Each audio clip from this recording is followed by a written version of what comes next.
Bonjour, bonsoir chers amis de la radio Télé Altagrace et bienvenue dans votre émission Le Saviez-vous, votre rendez-vous de découverte et de connaissance. Aujourd'hui, nous vous emmenons au cœur d'une semaine unique, riche en symboles, en foi et en histoire, la Semaine Sainte. Chaque jour porte un message profond et nous allons les découvrir ensemble. Le saviez-vous? Derrière chaque fait liturgique, chaque tradition de l'Église, chaque événement social marquant, se cache une histoire profonde et enrichissante. Le saviez-vous? Votre émission de découverte qui vous éclaire, vous informe et vous rapproche de l'essentiel. Liturgie, théologie, faits sociaux et réalités contemporaines, tout ce qu'il faut savoir, expliqué simplement pour vous. Rendez-vous chaque semaine, à la même heure, sur la même chaîne, Radio Télé Altagrace. Le temps est toujours sacré car il est don de Dieu qui accompagne sa création, donc il est également don que nous, les humains, recevons de Dieu. Le temps est toujours précieux car il est comme les molécules d'eau qui coulent dans une rivière. Ils passent et ils ne reviennent pas. Voilà pourquoi nous devons toujours nous évertuer à bien utiliser notre temps. Nous ne devons pas le gaspiller.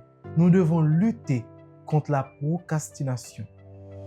Nous l'avons dit, le temps est toujours sacré, mais il y a une semaine qui l'est davantage. C'est une semaine spéciale et unique qui nous donne de commémorer les derniers jours que Jésus a vécu sur terre avant sa mort et sa résurrection. Ce mystère appelé mystère pascal est le fondement, le centre, la base de notre foi chrétienne. Alors, point besoin de vous dire comment ces jours sont spéciaux, sacrés et uniques dans la vie de chaque chrétien et dans la liturgie de l'Église. Cette semaine culmine dans le Triduum pascal, qui est le sommet de l'année liturgique. Voilà pourquoi cette semaine est appelée Semaine Sainte. Chaque jour de cette semaine porte l'épithète de saint. Hormis le dimanche, nous connaissons tous le lundi saint, mardi saint, mercredi saint, jeudi saint, vendredi saint et samedi saint. Cette semaine est également appelée la grande semaine, semaine de la passion, semaine des souffrances. D'où vient la semaine sainte et comment elle a pris forme à travers les siècles? Les sources des événements de la semaine sainte viennent des évangiles. Chose rare, ils sont présents dans les 4 évangiles, à la fois les évangiles synoptiques et l'évangile de Jean qui est quand même très différent des autres évangiles par son style, sa pédagogie, son vocabulaire, etc. Il n'y a pas de doute que les célébrations de la semaine sainte, telles que nous les connaissons aujourd'hui, ont pris forme à travers les siècles. Mais les chrétiens ont commencé très tôt à commémorer ces événements comme Jésus leur en avait fait d'ailleurs la demande. Faites ceci en mémoire de moi. Des traces de ces célébrations depuis le IVe siècle sont parvenues jusqu'à nous. Notre conseil pour vous, chers téléspectateurs, téléspectatrices, rassurez-vous de bien vivre cette semaine particulière, car ces célébrations sont uniques pour toute l'année, hormis le dimanche des rameaux, où l'on peut avoir plusieurs messes dans une communauté de foi. Ces célébrations ne se répètent pas, elles ne sont pas doubles. Normalement, chaque jour de cette semaine pourrait faire l'objet d'une capsule apportant que ces célébrations sont riches en rites, gestes, symboles et aussi en émotions. Mais nous allons nous contenter de les énumérer en disant l'essentiel pour chaque célébration. Pour commencer, intéressons-nous au jour qui ouvre cette grande semaine, le dimanche des rameaux. Un moment à la fois festif, mais aussi chargé d'une annonce importante.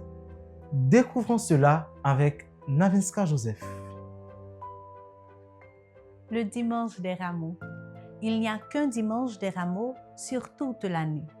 Par conséquent, la procession des rameaux qui commémore l'entrée triomphale de Jésus à Jérusalem est la belle célébration de la Passion. En ce jour, l'évangile de la Passion est proclamé. Il n'y a qu'en ce jour que nous puissions vivre cette belle liturgie. Après cette entrée solennelle, viennent des jours plus discrets, mais profondément significatifs. Le lundi, le mardi et le mercredi saint. Des jours qui nous préparent progressivement aux grands événements à venir. Lundi, mardi et mercredi saint. Avant le deuxième concile du Vatican, on lisait les évangiles de la Passion aussi les mardis et mercredis saints. Aujourd'hui, on a tendance à attribuer un nom à chacun des jours qui précèdent le Triduum pascal à partir du thème de l'évangile du jour. Lundi saint, l'onction de Béthanie. Marie de Béthanie ouait les pieds de Jésus avec du parfum et les essuie avec ses cheveux. Mardi saint, l'annonce de la trahison de Judas et du reniement de Pierre. Mercredi saint, la déloyauté de Judas. Nous arrivons maintenant à un moment clé de cette semaine, le jeudi saint. Un jour marqué par des gestes forts qui restent au cœur de la foi chrétienne aujourd'hui. Navinska va nous en dire plus. Le jeudi saint. Il n'y a qu'une messe chrismale dans chaque diocèse, célébrée le plus fréquemment le jeudi saint au matin. C'est la messe au cours de laquelle l'évêque, accompagné de ses prêtres, procède à la consécration du Saint-Crème et la bénédiction des huiles des catéchumènes et des malades. La messe du lavement des pieds et de la dernière scène n'est qu'une. Elle rappelle ce dernier repas de Jésus avec ses disciples avant sa passion, repas au cours duquel il célébrait la Pâque juive. Cet événement marquera l'institution de l'Eucharistie et du sacerdoce ministériel. Après ce moment de partage, place à un jour de recueillement profond, le vendredi saint. Un jour de silence, de méditation et de souvenir. Nous retrouvons encore Navinska pour comprendre toute sa signification. Le vendredi saint. L'office de la Passion du vendredi saint est aussi une unique célébration qui nous fait rappeler le jour précis de la condamnation de Jésus, de sa crucifixion, de sa mort et sa mise au tombeau. C'est le jour de traditionnel et solennel chemin de la croix. Il est organisé dans toutes les paroisses, le plus souvent par une procession à travers les rues. Le pape préside également ses exercices dans son diocèse à Rome, dans un grand amphithéâtre qui existe depuis le 1er siècle appelé le Colisée.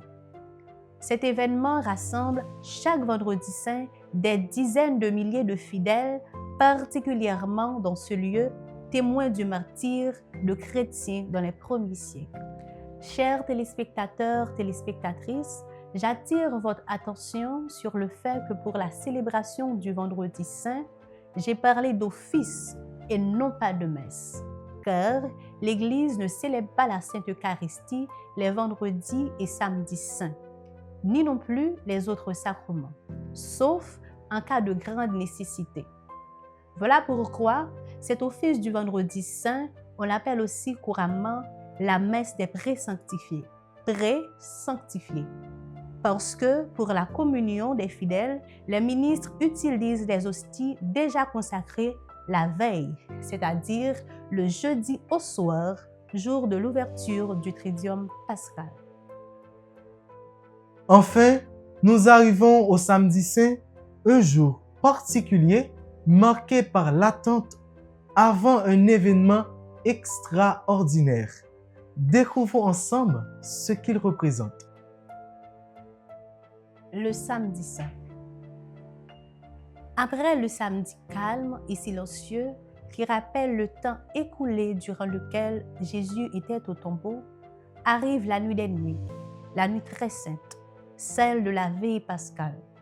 C'est une liturgie exceptionnelle de la lumière. En effet, elle s'ouvre avec le rythme du feu et de la lumière, du cierge pascal, du chant de l'exultet et d'une liturgie de la parole enrichie qui parcourt toute l'histoire du salut, de la création jusqu'à la rédemption. Dans cette célébration a lieu régulièrement des baptêmes. Tous les fidèles renouvellent leurs promesses de baptême. Amis de l'émission, ainsi s'achève notre parcours à travers les moments forts de la Semaine Sainte. Merci de nous avoir suivis dans le Saviez-vous? Petit exercice depuis chez vous. Chers amis, nous avons dit que seulement le dimanche de la Semaine Sainte n'a pas l'épithète de saint, car de fait, on n'entend jamais dire dimanche saint. Ça sonne étrange, n'est-ce pas? En revanche, le saint jour du dimanche, oui. Mais dimanche saint, comme on dirait lundi saint, mardi saint, ce n'est pas habituel.